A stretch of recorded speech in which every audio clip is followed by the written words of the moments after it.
Bonjour Antoine. Aujourd'hui, j'évoquerai un sujet qui nous concerne toutes et tous, fatalement, de saison qui plus est. Celle des chrysanthèmes, dont plus de 20 millions de pots sont vendus en France en quelques semaines, pour apporter jusqu'aux fortes gelées d'heureuses touches de couleur dans nos cimetières qui, il faut bien le reconnaître, sont généralement tristes à mourir.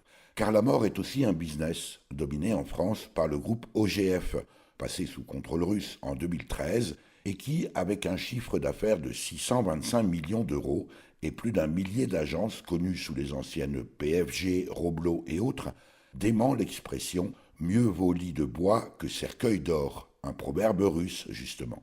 Un peu comme si la magnificence de cercueils de bois peints et vernis, tapissés de matières synthétiques, était la réminiscence de la tradition celte qui voulait qu'on enterre ses morts avec toute leur richesse. Alors on monumentalise, on bétonne et on désherbe au profit des professionnels de cette manne.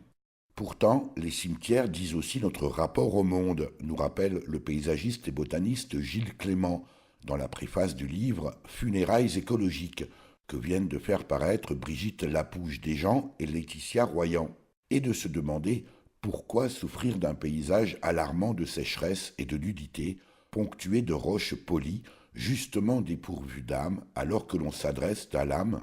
Nous en viendrions presque, Antoine, à envier la symbolique de vie de la sépulture de ce pauvre soldat enseveli dans sa tranchée durant la Première Guerre mondiale et dont une noix, restée dans la poche de sa vareuse, fit naître un arbre.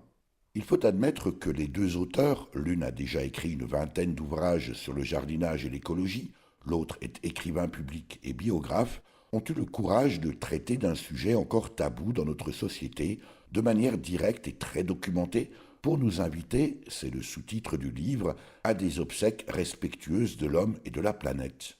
La suite logique, en somme, des préoccupations que nous devrions toutes et tous avoir de notre vivant.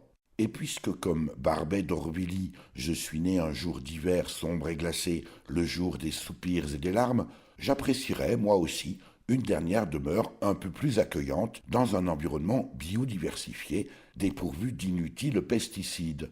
Plus vivante, quoi. D'autant que les photos de Serge Lapouge illustrent ces autres manières de faire. Ainsi le cimetière paysager d'Aigleton, en Corrèze, ou celui, écologique et minimaliste, de Souchet à Niort, dans les Deux-Sèvres. En attendant, comme l'a mis Georges dans le Testament, S'il faut aller au cimetière, je prendrai le chemin le plus long.